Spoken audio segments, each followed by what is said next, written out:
In this presentation, we will add an amount paid for investments within our bank feeds within QuickBooks Online. Here we are in our Get Great Guitars file. We're going to start off with our standard process. Going down to the bottom right, we're going to be opening up our reports, including the balance sheet report, our favorite report. The balance sheet, will change the dates for it up top to be 01/01/20 to 12/31/20. We're going to go ahead and run that report. Then I'm going to right click on the tab up top and duplicate that tab, and we'll do the same process once again for the P&L, profit and loss. We're going to go down to the reports, and we want to pick up the P&L, the profit and loss, the income statement. This is going to be the activity report, how we have done over a period of time. Same dates up top, so we're going to scroll up top, January through December. 12/31/20, and then we're going to run that report. I'm going to duplicate it as well by right-clicking on the tab up top of it and duplicate it. Therefore, now we have our balance sheet. Once this populates our income statement, then on the first tab, we're going to do our data input, where we're going to be working with, of course, the bank feeds. We're going to go down to the banking on the left-hand side, opening up the bank feeds that we currently have. We got a few transactions left here, 7 transactions left. We're going to scroll through here and now pick up, again, some of the kind of more unusual type of transactions. Note that most of the transactions you have will be pretty straightforward, hopefully for the decreases in the checking account, things like the phone bill, the utility bill, reoccurring type of transactions, as we did on the first transaction we did. So hopefully most of your bank account, most likely, will be those type of transactions. What you want to be aware of course, is those more unusual types of transactions that you're going to have that won't be repetitive possibly, and or you'll have to make changes from month to month for one reason or another. So I'm going to close the old hamburger up top, and we're going to be considering this transaction here, which is a ETrade. So we have ETrade, and that's going to be an investment. This is one of those types of things. We're going to see 12,000. We'll say that's kind of large. What is that? We see, the description, which we're assuming is the vendor, going to ETrade, and what is that going to? Also note that if you were to download this from the bank, this is kind of what QuickBooks is guessing that the description should be. If I hit this little cog up top, I'm sorry, not that cog, this little cog on the, not that high up top, but still up top to the right, and you go down to this show bank feed details, this column over here, instead of QuickBooks kind of guessing the description, is going to give us what actually comes from the bank. So if you select that, then you get more detail over here. And if you saw something like the ETrade, it might give you more numbers and whatnot from the bank feed detail. Now we're working with out the bank feed details here, and that's why it's populating things like check, because QuickBooks is basically guessing what to put in these items. So we will work with that field a little bit more after this kind of general practice problem where QuickBooks guessing is correct, because we have a fairly limited amount of data that we entered. We didn't enter long types of transactions. So this is usually fairly good, but remember, QuickBooks is kind of guessing here. But in any case, ETrade then is going to be our investment firm. Now, if you're a bookkeeper working on this, then you might go through some of these kind of transactions over here, the descriptions, and you might not know. You might have to write these things down and ask the client or whatnot what they are. If this is your books and you look at something, you're going to look at the vendor and say, oh, what is that? I can check that out. And then call them if you don't know what it is with the detail that you got from the bank statement. Typically have a number or something like that, possibly. Look them up, see who they are. And even if you're a bookkeeper, note you can look something like ETrade up, of course. I can say, let me pull up trusty Google here and say ETrade and see what they are. So if I'm a bookkeeper working on this, I can say ETrade and I do some research on them, and I'd realize then that they have investments like stock investments and bond investments.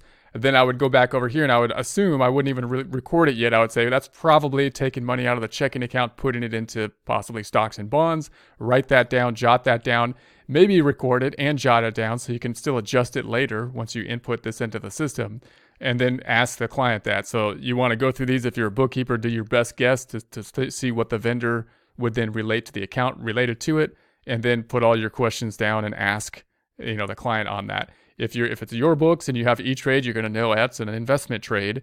But what do I do with it? You still might have the same question. You still might say, I know who that is. I don't know what to do with it, right? And in that question, again, you could record it, reconcile, push forward, and always ask the accountant possibly later, and then you could go back in and change that transaction. Just note what the date is in ETrade, and we know that it will appear then on the balance sheet in the checking account, and we can then go into the detail and make any changes to the other account that's affected from it. Because we know the checking account's right. Obviously, the checking account went down by the ETrade. It's just a matter of what the other side should be going to. Okay, so in this case, it's going to be ETrade. It's going to be an investment. So if we take a look at the balance sheet then, and if I close the hamburger and scroll this back up, this would be a situation where we took money out of the checking account and we put it into some type of investment type of account like stocks and bonds, and therefore we're going to put it into some type of asset account. Now, we set up the asset accounts as having a parent account of investments and then ETrade underneath it being one of the investment companies that we're investing in.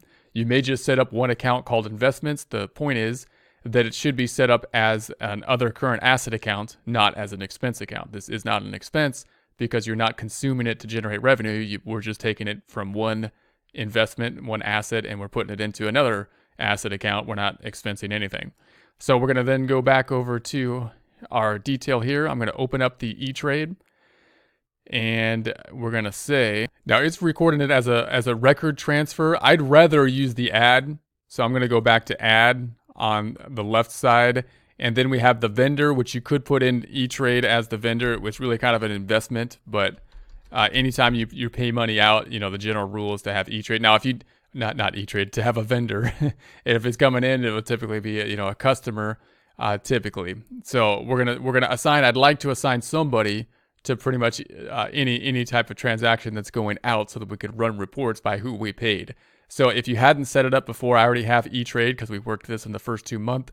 If you hadn't, you just say add, and you would add ETrade here, and then just make it a vendor, and that would be it. So it would look like this. You'd go to add, and then it would be ETrade, and it would be a vendor. And you could add details, but you don't need to. Notice the drop down, you have vendor, customer, employee. You're typically going to be using vendor and customer. That helps you run reports by the particular vendor and customer.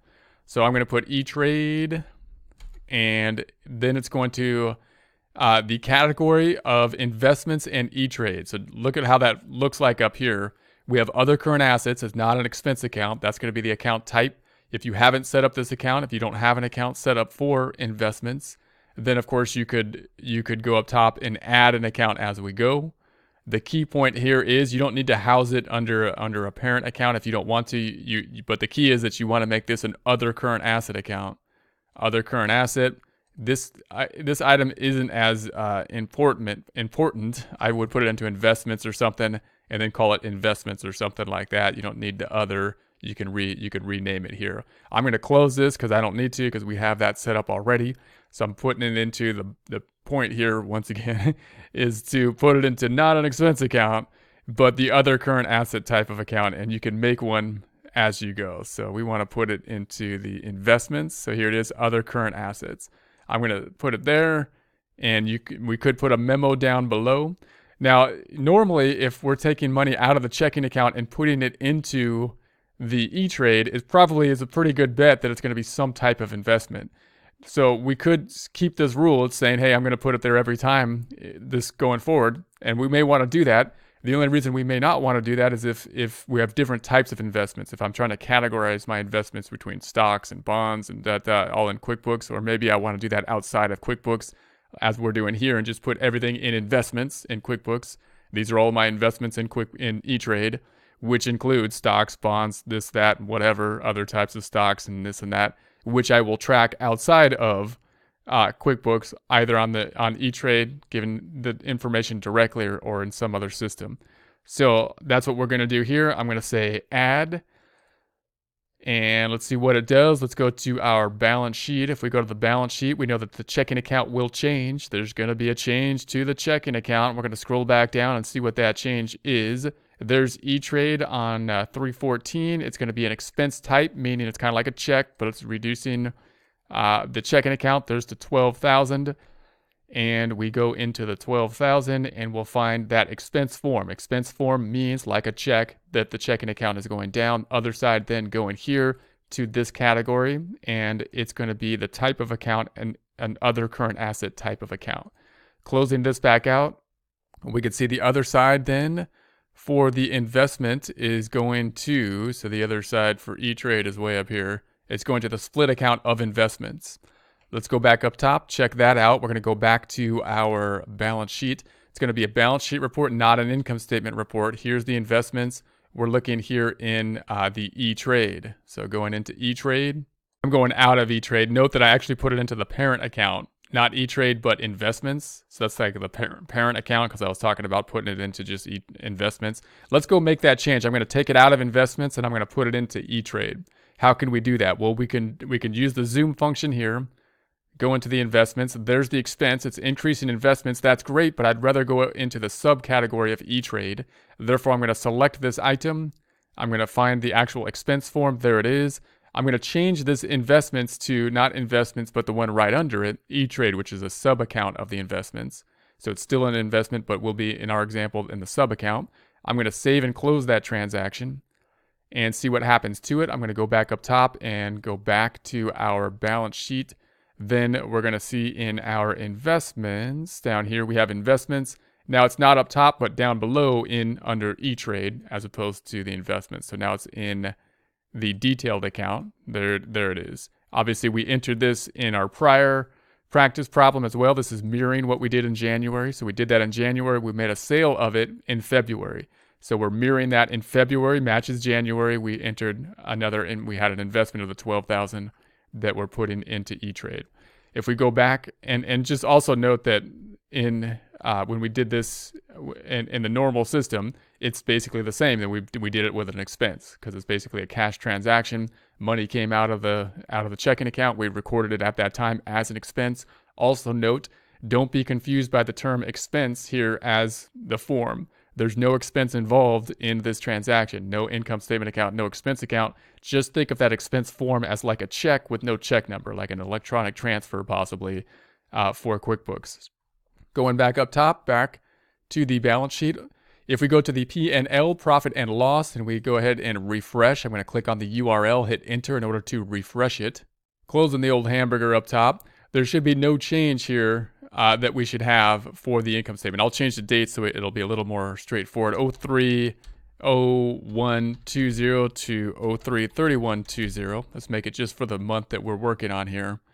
And you'll see we have no transaction related to the investment. What we do have is a lot of cost of goods sold for that March. Note that we have cost of goods sold and no sales. That's from the last transaction that we had where we recorded the cost of goods sold, the expense when we purchased the inventory before we made the sale. So we have that timing difference until we actually make the sale, and then the sales will go up and we'll have the related cost of goods sold to it.